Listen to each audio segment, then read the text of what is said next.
اعوذ باللہ من الشیطان الرجیم بسم اللہ الرحمن الرحیم۔ امپروو یور فیتھ میں آپ سب کو خوش آمدید۔ ناظرین، امریکہ میں جب کوئی آدمی بہت زیادہ سکون محسوس کرتا ہے تو کہتا ہے I am feeling natural high, یعنی کہ میں بہت زیادہ سکون محسوس کر رہا ہوں۔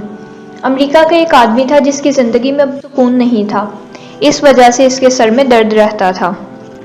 ہمارے ایک دوست مسٹر احمد کسی سرکاری کام کے سلسلے میں وہاں گئے اور ایک مکان میں رہائش اختیار کر لی۔ اس مکان کے قریب ہی وہاں کے مقامی لوگوں نے ایک مسجد بنائی ہوئی تھی۔ مسٹر احمد نے بھی وہاں نماز پڑھنا شروع کر دی۔ تاہم اس امیر آدمی سے ان کی دوستی ہو گئی، اس کا مکان بھی قریب ہی تھا۔ ایک دفعہ مسٹر احمد نماز پڑھنے کے لیے اپنے گھر سے نکلے تو اس انگریز نے پیچھے سے آواز دے کر کہا مسٹر احمد ادھر آئیں، میں آپ کو گانا سنانا چاہتا ہوں۔ مسٹر احمد نے کہا میں گانا سننے سے نفرت کرتا ہوں اور اب میں نماز کے لیے جا رہا ہوں، میں نہیں رک سکتا۔ اس نے اصرار کرتے ہوئے پھر وہی بات دہرائی۔ بالآخر وہ کہنے لگا مسٹر احمد میں آپ کو وہ گانا سنانا چاہتا ہوں جو آپ اس مینار سے روزانہ 5 مرتبہ سنتے ہو۔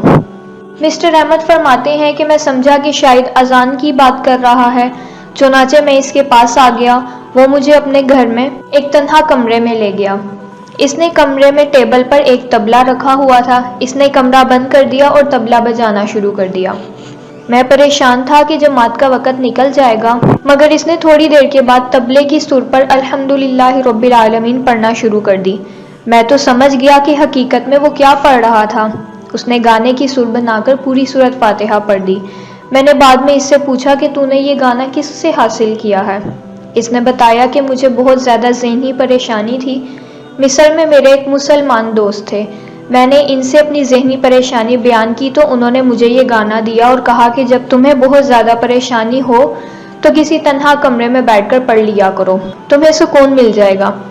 اس کے بعد جب بھی مجھے کوئی پریشانی ہوتی ہے تو میں اسی طرح یہاں بیٹھ کر یہ گانا گا لیتا ہوں تو مجھے بہت زیادہ سکون ملتا ہے، اور پھر میں اپنے دوستوں کو بتاتا ہوں کہ I am feeling natural high, کہ میں قدرتی طور پر بہت زیادہ سکون محسوس کر رہا ہوں۔